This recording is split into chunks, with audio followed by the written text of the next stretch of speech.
Hi. Welcome to AHA, A Human Among Humans. I'm Michael Koran, as it says on the screen, so I guess that's me, in case I forget. So, this is Lent. I'd like to start with a story, an event, or a series of events of how I was drawn to Jesus. I like to call him Yeshua, which was the name he was called during his lifetime.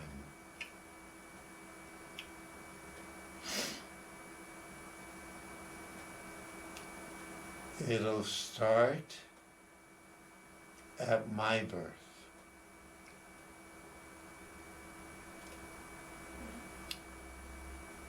My mother,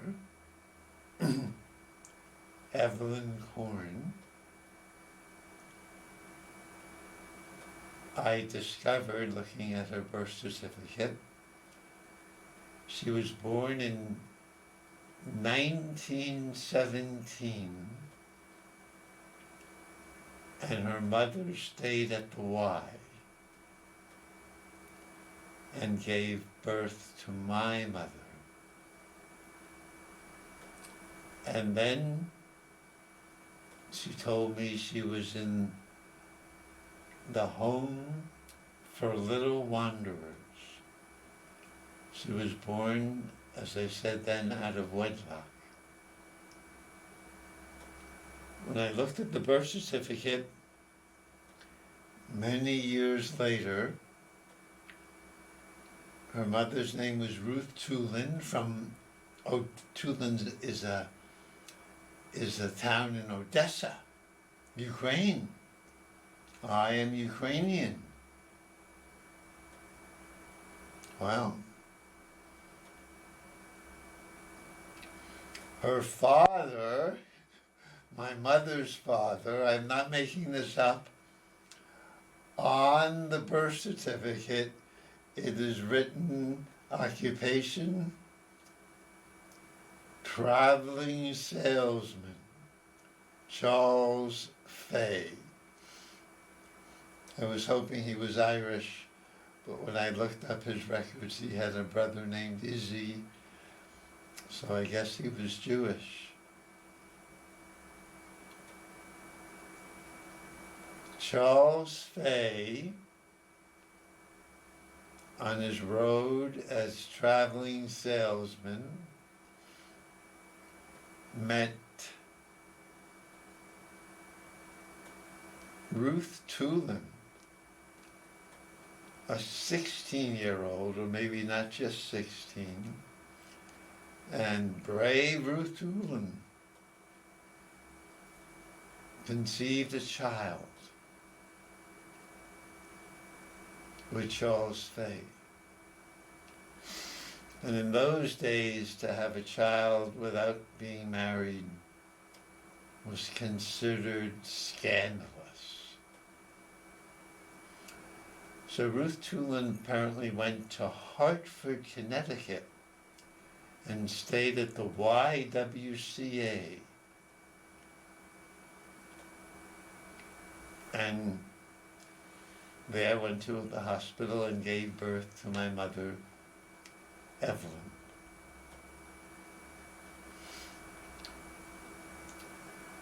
No father, no family. Evelyn was put in a home for little wanderers. And I think a majority of the children then died because they weren't touched enough. My mom, thank you, Evelyn, survived. And at about 1 year old, she was adopted. And not told by her parents. She found out when she was 16 and her whole world was shattered. How could she ever trust anything again? You grow up, you think these are your parents, and they're not.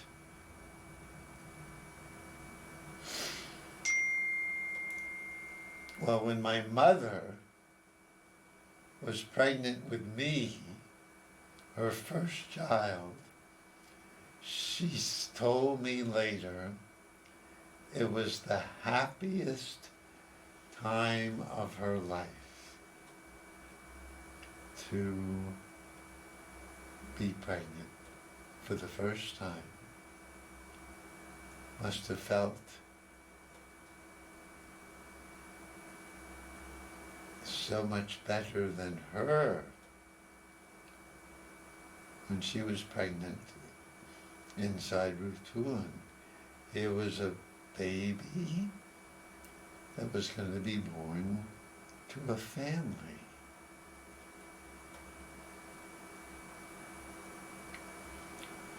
Well, when I was born,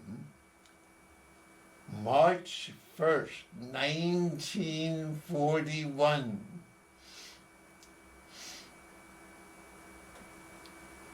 the leading child psychologist at the time, John Watson, said, "Do not spoil your baby. Feed him at the end of every 4 hours and no other time. Teach him to get with the program."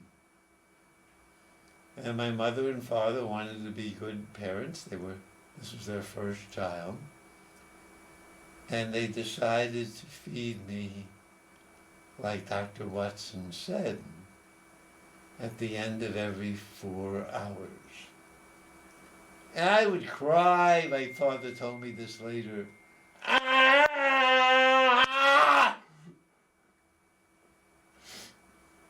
But they wanted to be good parents and waited till the end of the 4th hour. And then my mother took out formula with a nipple. Was going to give it to me to drink. And I, hungry as I am, my father tells me this, hungry as I am, maybe good for me, I refuse. I don't want to be put on this program. I didn't know this. What is it like for a baby to refuse food when he's famished? I mean, there's no words. I find it hard to understand. But according to my dad, who was kind enough to tell me when I was 50, and we're walking along the boardwalk in Brooklyn, where we both were born, and tells me this is what happened when I was born. This is how he understands why I'm such a stubborn boy man. I don't understand even now. I mean, I can use the words. Why I refused.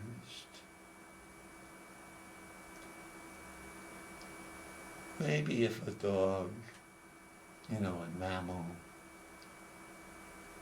after barking so long, is eventually given food when the master wants to, maybe there's some natural pride No. But they didn't want me to die, like my mother almost died in the home for little wanderers. And so my dad tells me he holds my arms down while Mom puts the formula, the nipple, the artificial nipple,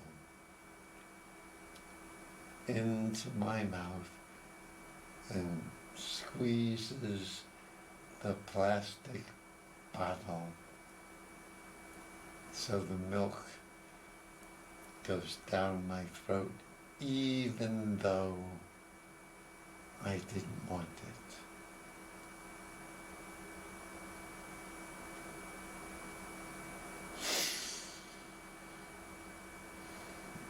So you can imagine eating is a problem. Knowing what I want is a problem, since the primal desire for food brings torture.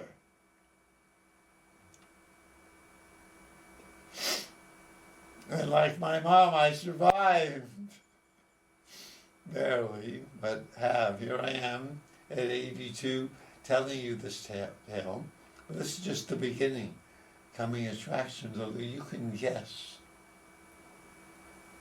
Since this is an introduction to how I was drawn to Jesus, this is Cambridge, you're smart, you can guess why.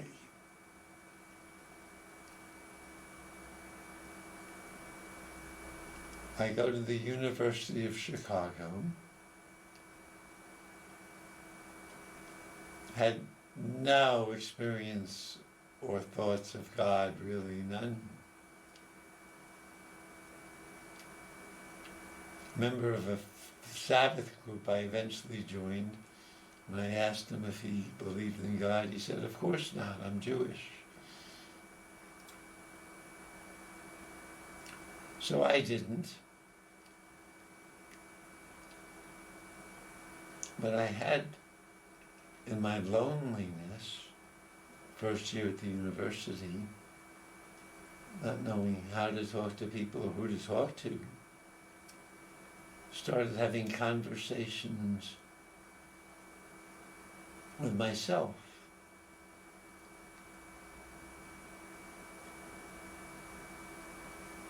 And a friend who was studying to be a priest, 10 years older than I, said, "You might not be having conversations with yourself. Your inner voice could be the voice of God." He invited me to a mass, and I see this Jewish boy in pain on a cross, and everyone's celebrating him, saying he's going to be resurrected, reborn, which I so needed. The first time was so painful. And this is how I was drawn to Jesus. The priest with this mass was held, a chapel on the University of Chicago, eventually educated me in how to be a Catholic, mostly having intellectual discussions. So I was never told about confession or rosary, but we talked about God. And when I was baptized, he made the sign of a cross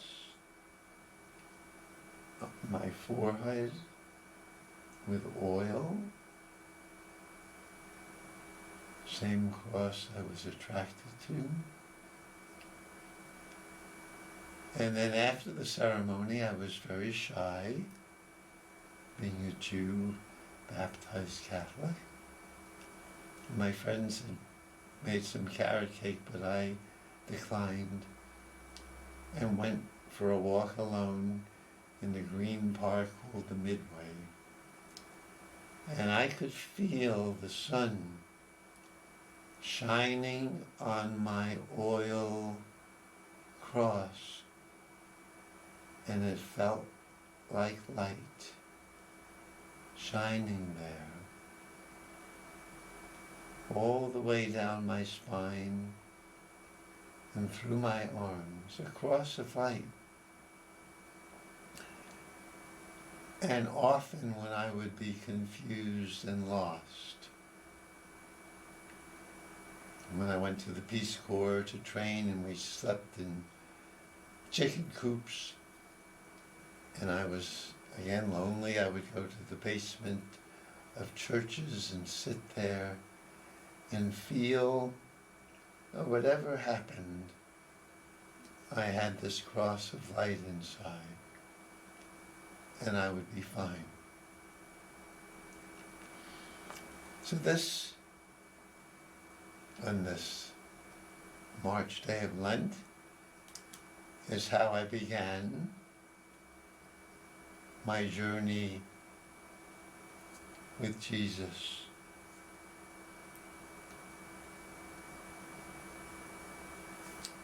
I, of course, being at the University of Chicago, studied the Bible and was very drawn to the birth of Jesus also, or Joshua. And you all know the story. Joseph is engaged to probably a young girl who's a carpenter. Remember the song? If I was a carpenter and you were a lady, would you marry me anyhow and have my baby? So Joseph was betrothed to Miriam. His name was Yosef, which means God will provide. Very excited, he will marry the young Miriam, the older carpenter. What a blessing. And then, as you know the story, he discovers she's with child. And he hadn't touched her. It's like my mother hadn't been touched in the home for little wanderers. You don't touch your bride-to-be until you're married. And it hurt Yosef's heart so much. I mean, someone you love, you're looking forward to marrying, and she's big with child.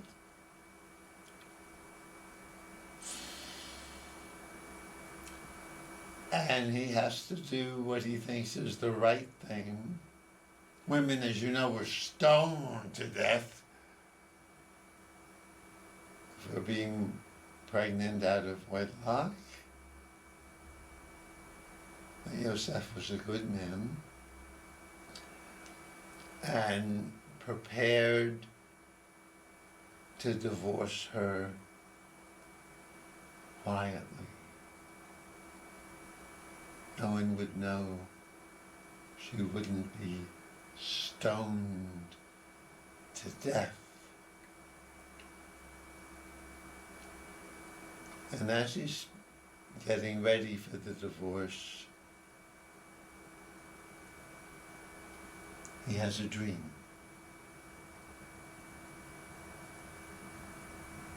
And you know the story, the dream is an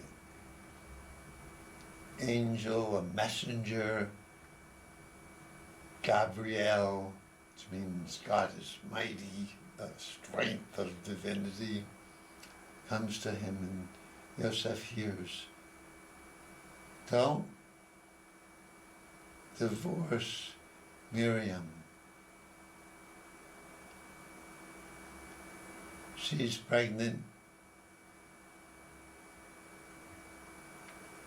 by a messenger from God.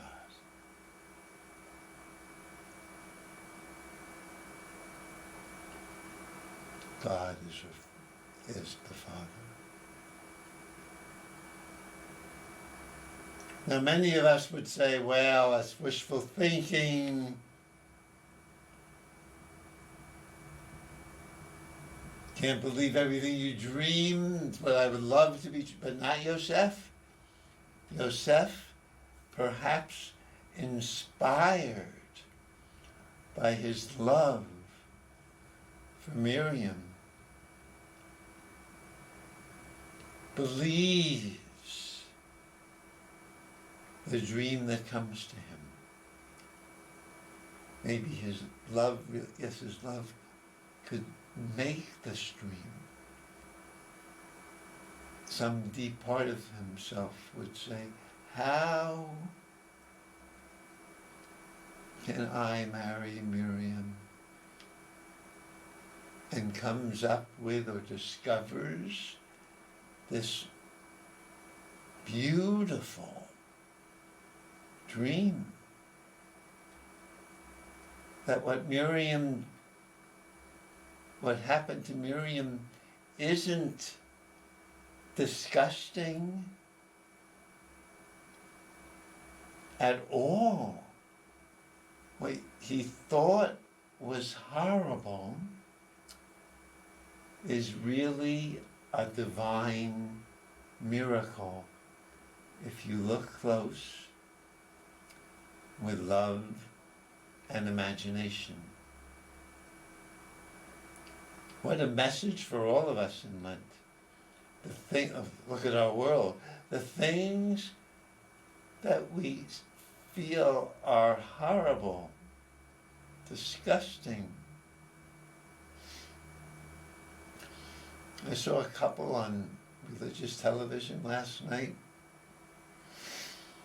They were not only asking for money, sow seeds, they said, give more than enough. And your reward will be more than enough. And I was disgusted.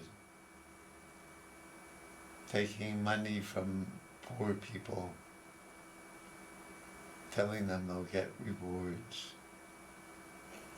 These are a grown couple. But this story of Yosef and Miriam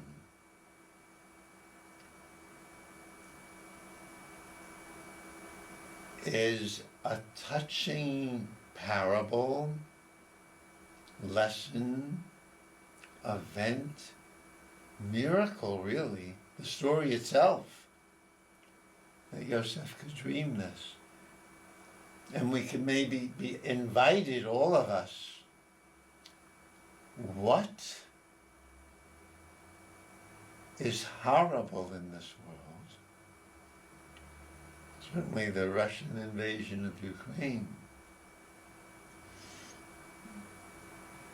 My grandmother from Odessa. What is horrible in this world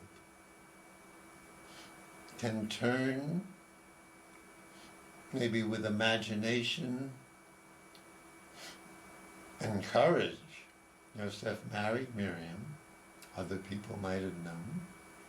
She was big with child. What seems horrible, which maybe is, or at least looks horrible, can be turned into something miraculous and beautiful.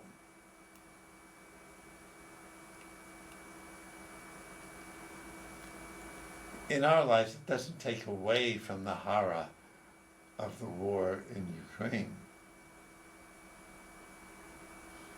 actually the unimaginable horror. But or still out of it like a phoenix, God willing, a new Ukraine will be born, just like a new Germany and a new Japan. And hopefully our United States of America can truly be United States. It was once at the beginning a group. The United States, R was the correct grammar, until it eventually became the United States is a union, which we fought for too. So,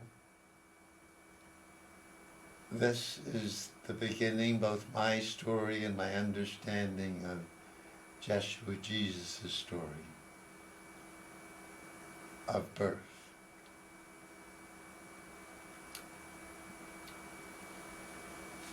For the second half hour of this TV show during Lent, we're coming up to Easter, of course, the beginning of April. End of Lent is midnight before Easter Sunday.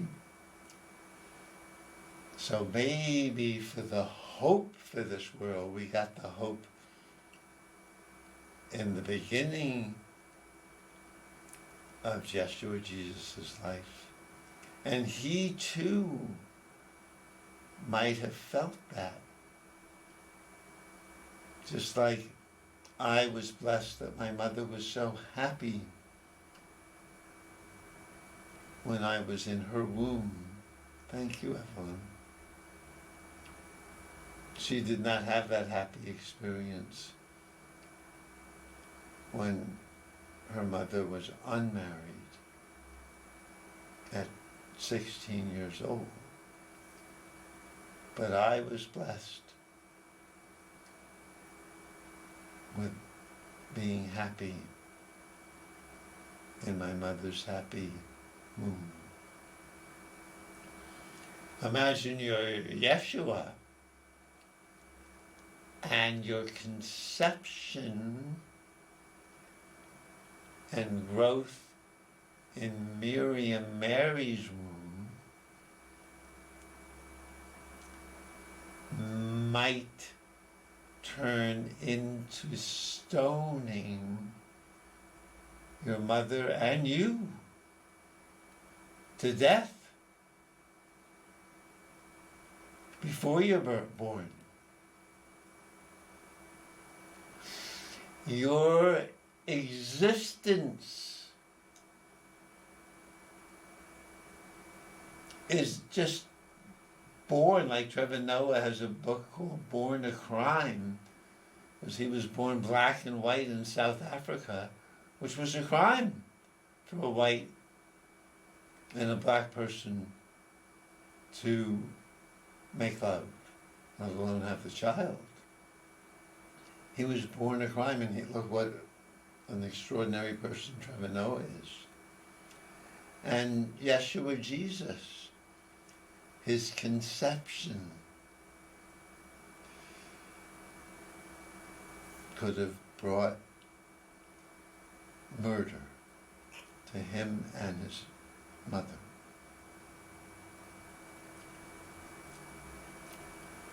And so he could feel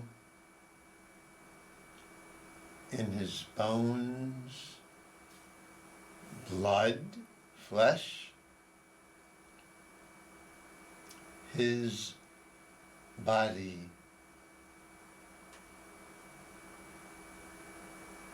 creates horror. His very existence has to struggle with that.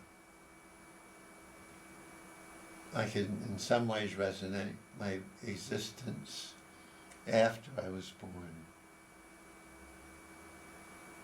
Felt torturous. I wanted food, but not to be on a schedule and humiliated.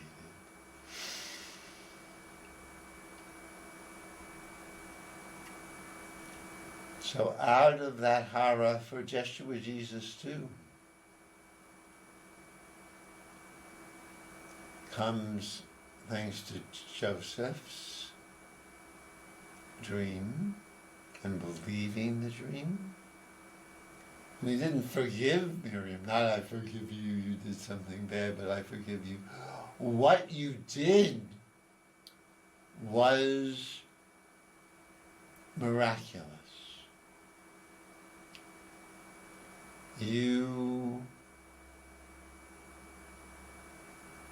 were not visited by a Roman soldier who raped you. No, no, no.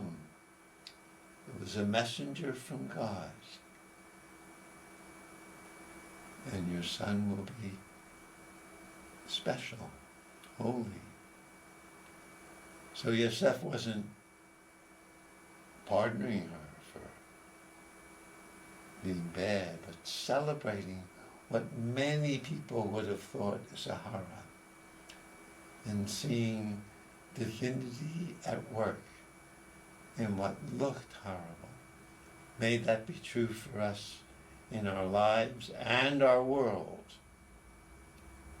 How is divinity at work through all the horrors in our country, in our world, including the war in Ukraine, or the frightful thing in Israel where the Prime Minister is trying to end democracy.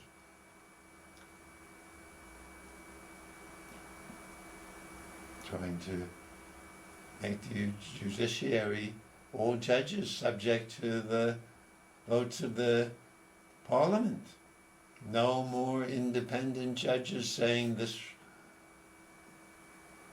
law or this action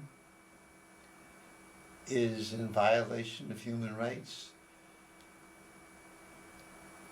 And maybe there too, after the horror of the Holocaust, like a phoenix, Israel is born. Doesn't take away from the horror, but out of the horror, something miraculous. Jews had waited almost 2,000 years to come home again to Israel, and did. So there's hope in this Joshua Jesus story, that out of horror, new birth can come. Now,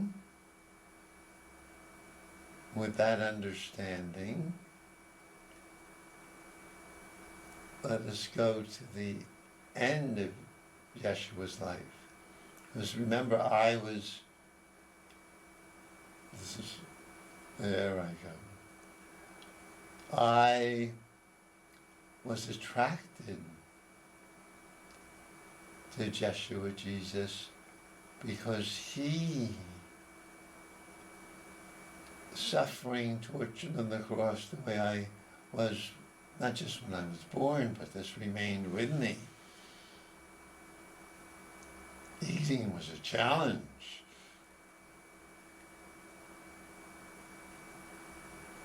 I once fasted 26 days on powdered milk, honey, and wheat germ. I must have shocked the therapist telling her I wanted to become not just a vegetarian or a nutarian, a breatharian. I wanted to live on air, no food. I think I scared her. A wonderful therapist named June Singer. I saw one time. I didn't think she understood me.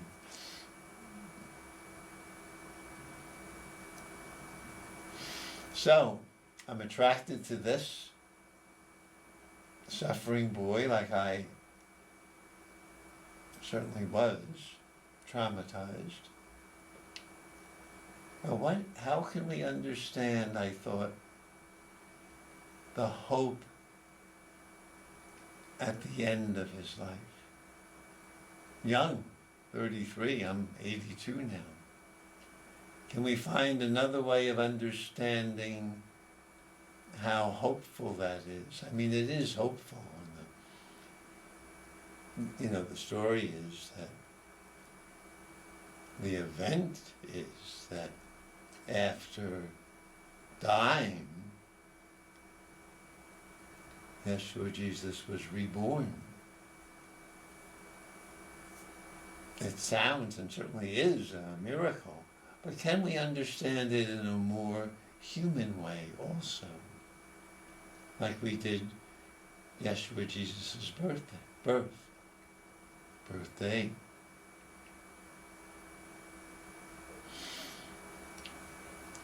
When I studied it carefully at the University of Chicago, I noticed that Yeshua Jesus was only on the cross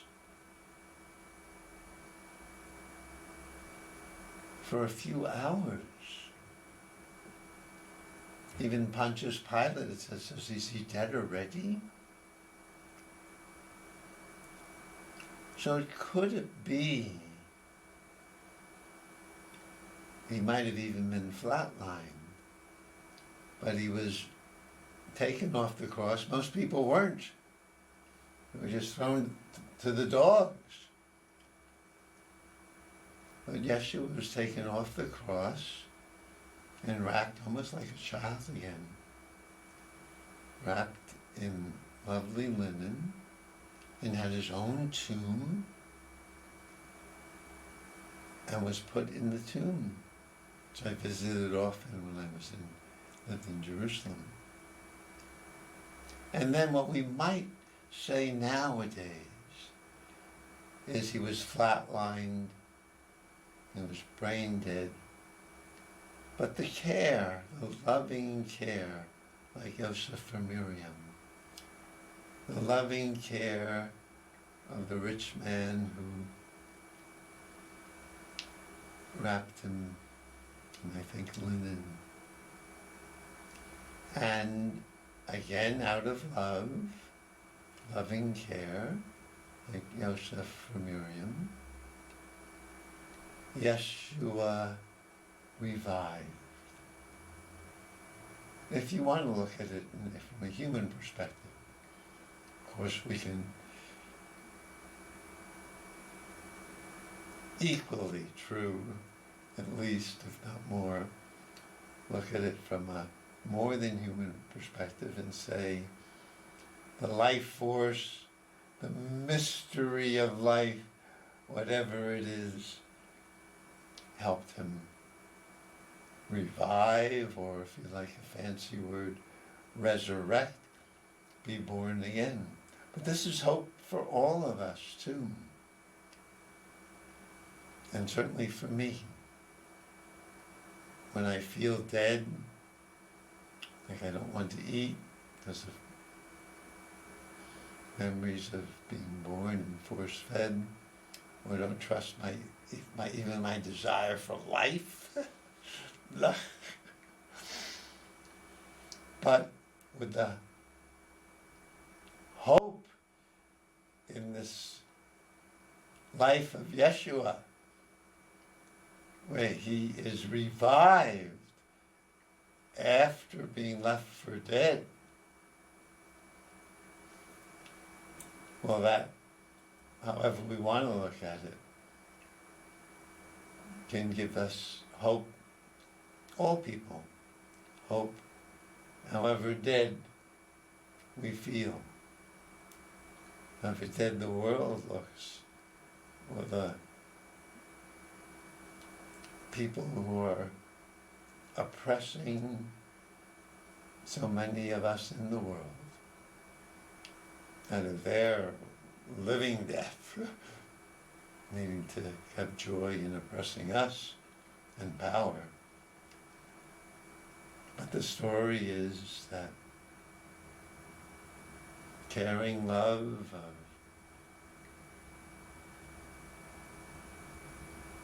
a devoted friend of Yeshua, wrapping him in linen, can help him even if flatlined. Revive.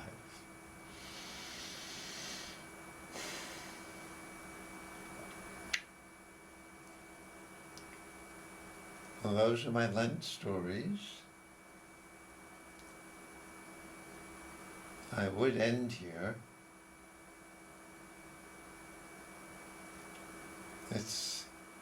But there is another 14 minutes to this television show. And so to honor this time of CCTV,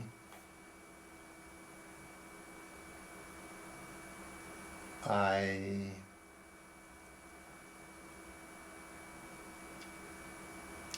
am going to tell you some of the stories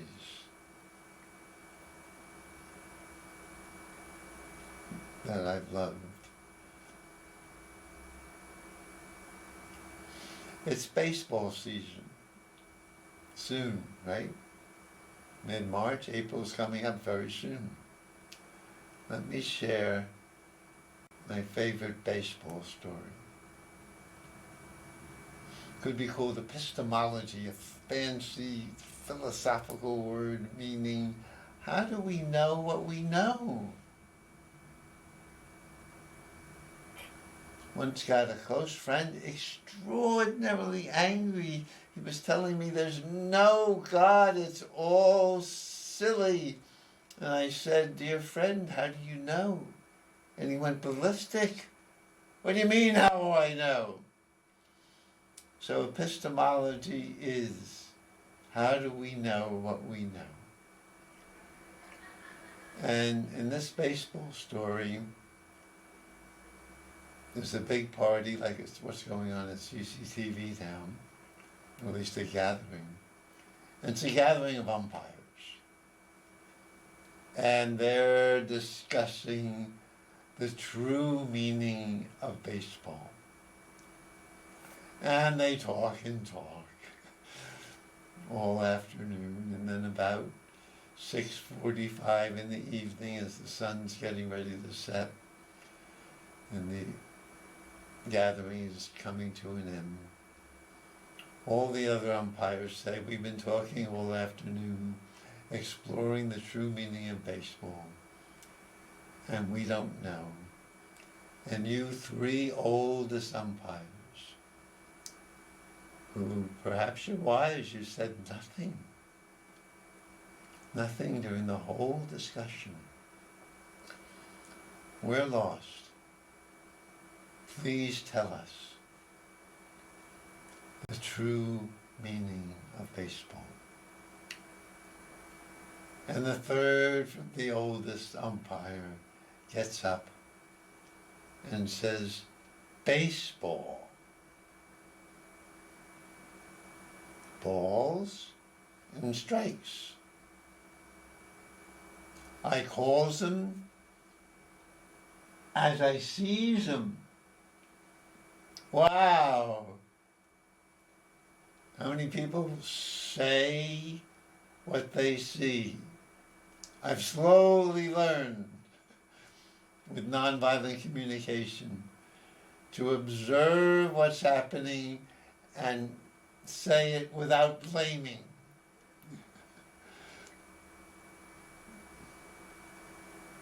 I calls them as I sees them, but without blaming. Can you observe what's going on and just say, oh, I noticed you forgot to flush the toilet. No blame, just noticing. You can even ask, would you be willing to? Try to remember. So I calls them as I sees them. in philosophy is called relativism. You see one thing, you say tomato, I say tomato. But it's a great courage.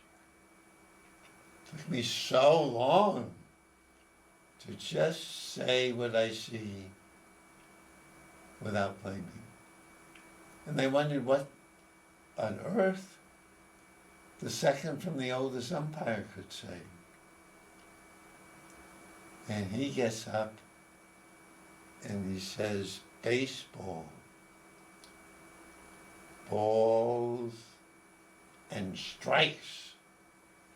I call them as they are. And this relativism, you say tomato, I say tomato. No, I'm going to tell you how it's really pronounced. I'm going to tell you what it really is, not just one opinion or another. I can tell you the truth, nothing but the truth.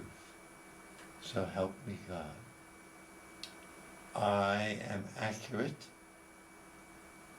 and I can see like a camera what is a ball and what is a strike. And it can be very comforting. I now know what is true, dangerous but comforting, and live my life following the Ten Commandments, the Golden Rule. That is true, not my opinion. That is the way to live, according to this next to the oldest umpire. And they wondered, what can the oldest umpire say? And he slowly gets up and says, baseball, balls, and strikes. They ain't nothing till I calls them. And this is existentialism in philosophy. We co-create our reality. In nonviolent communication, Marshall Rosenberg, the founder, said, we're responsible for our feelings. We are. We're creating, just like we're creating color. You can see my blue sweatshirt. That's your eyes that are making you have the experience of blue. We're co-creating our reality. They ain't nothing till I calls them. Give you a little example of that, how I'm responsible. I am creating my feelings, not you. Creating my reality, how I feel about it. So I'm at a Sufi dance. Sufis are Muslim mystics. They don't want to talk about God. They want an experience of God and have it. We look into each other's eyes, we hug each other while we're dancing and singing the names of God in many languages or many songs from many different traditions. And so we're helping co-create love flowing between us. Well, on one of these Sufi gatherings in Cambridge, there's two amazing married couple, Abraham and Halima. We're doing this online every Tuesday morning, and did it for years at Quaker House until the pandemic hit. So I'm at the Quaker House at a Sufi gathering led by Abraham Sussman and Alima. And there's a big, heavy man, kind of looking a bit disheveled, maybe a little spittled on the sides of his mouth. And he gives me, as we're going around hugging each other and feeling the divinity in each other, and he gives me this big, slobbering hug, and I don't like it. And then we're going around the circle again, and I see he's coming up again. And I'm not looking forward to this. And then I notice him reaching down and picking up the leash that's harnessing a seeing eye dog. And I realize, because I'm right, oh my, he's blind. That's why he was hugging me that way. And this time, when it's our turn to hug, and he hugs me, I'm so touched that he's come joining us and helping us find and spread the love.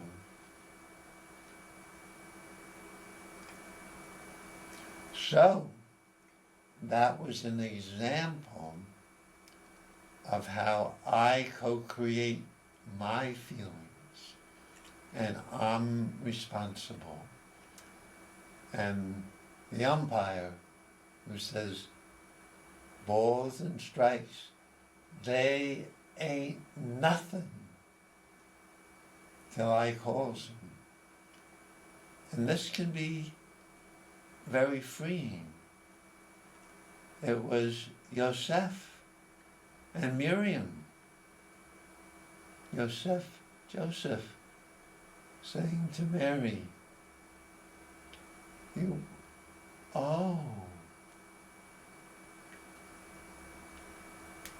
didn't do something bad, and someone didn't knock you up, some stranger or Roman soldier. It was a messenger from God, and we can get married now.